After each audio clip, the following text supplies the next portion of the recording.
risotto di baccalà e piselli nostrani. Questa è l'innovazione sulla tradizione. Risi e bisi alla veneziana con l'aggiunta di un ingrediente goloso come il baccalà. È il vincitore della 9ª edizione del premio Vergani Ballotta per la cucina veneta che le indicazioni dell'Accademia della Cucina hanno voluto ispirato proprio al riso. Lo aspettavo da anni questo tema, perché siamo partiti da Verona, ne abbiamo uno anche nel Trevigiano, ne abbiamo 2 in provincia di Padova, non ce l'abbiamo a Belluno ma ci organizzeremo, ce l'abbiamo a Rovigo, ce l'abbiamo anche a Venezia e quindi tutti i risi nostri veneti a chilometro zero.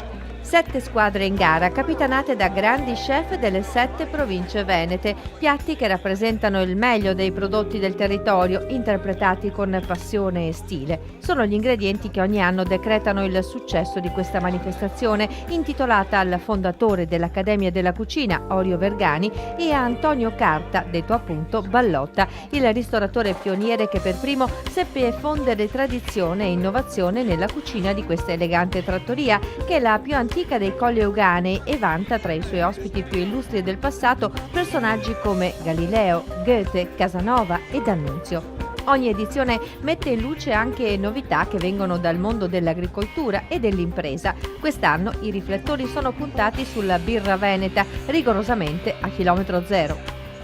Utilizziamo solamente miscele di orzo prodotto qui nel Padovano, luppolo della vicina provincia di Venezia, quindi a Scorzè, e l'acqua a chilometro zero. Qui tutto è padovano, tutto è veneto.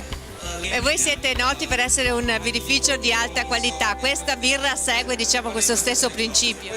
No, lo ha decisamente migliorato, perché qui abbiamo trovato delle materie che ci hanno assolutamente sorpreso e il risultato finale, ripeto, è senz'altro lusinghiero e spero sia una gioia per tutti voi. Ed ecco la selezione dei risotti presentati dalle squadre in gara.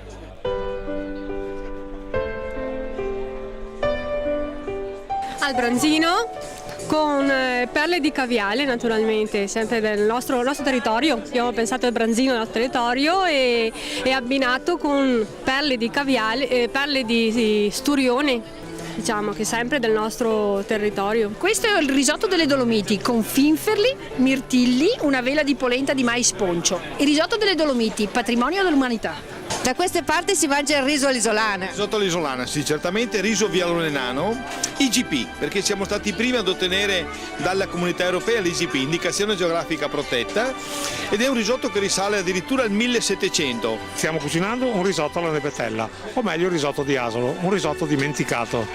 E che cos'è la nepetella? La nepetella è questa, è una menta selvaggia. Vicenza invece si è ispirata all'Oriente.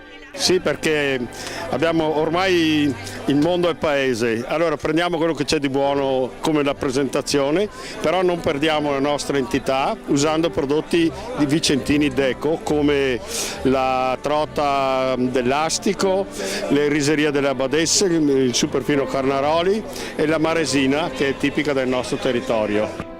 Un tricolore mondiale, nonostante le deludenti prestazioni degli azzurri, è la composizione scelta dal team padovano. Abbiamo provato lo stesso i colori, anche se non abbiamo vinto. Comunque abbiamo abbinato un antipasto al riso mettendo dei risi e latte, un classico, dentro una crostatina di grana padano e una crema di piselli dei Colli. Abbiamo fatto una pennellata di rapa rossa per dare un po' di colore. Questa era la selezione dei risotti, ma le squadre hanno preparato anche altre pietanze, tutte rigorosamente a chilometro zero, e il pubblico ha scelto la migliore. Sul podio, infine, è salita la squadra di Rovigo con un eccentrico finger a base di polenta poncia, cozze in saor e fagioli.